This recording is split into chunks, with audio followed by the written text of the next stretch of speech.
One night on Sodor, Henry the Green Engine was in his shed. He was beside Thomas. Henry? Yes, Thomas. Why are you grumpy? Because, well, I just wanted to let you know, like from 1951, I always remember that tender engines don't shun, but I know I like pulling freight and passengers, but I still have the worst fears of ghost trains. Ghost trains? Oh, don't be silly, Henry. There is no such thing as ghost trains. Yeah, Henry, so just stop being like a scaredy cat. I am not a scaredy cat. But you said you always fear. Oh, I don't care!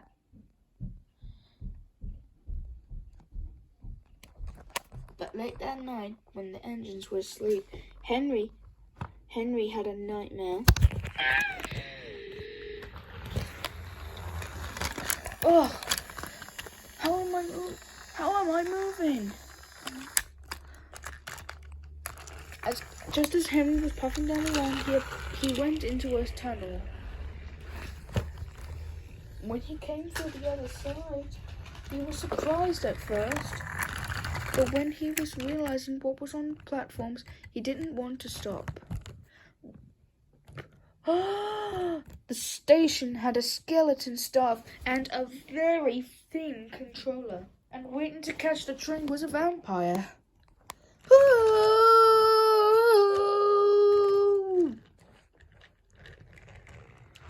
But when he heard a different whistle in the distance, I don't think it looked like an engine. It got close to his buffers. Henry was horrified at first. He didn't know what to do. Then, after a moment's silence, the engine spoke. From here on, let me turn your face to blood. No! No!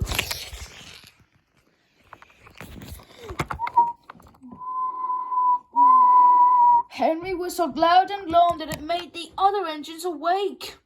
Thomas was the first to speak. What's wrong, Henry? I had a nightmare. No, about what? Grumbled Gordon.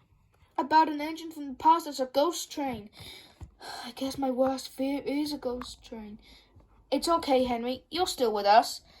Thank you, Thomas. And I'm sorry for snapping at you earlier tonight. It's okay, Henry. The next day, Henry was about to steam out of his shed.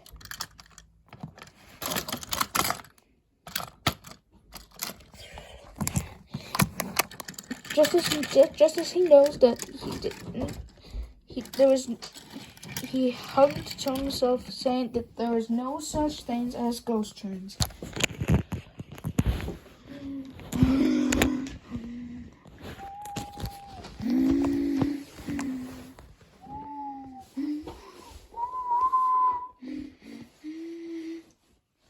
Just you wait, Sodor. I will get you for James.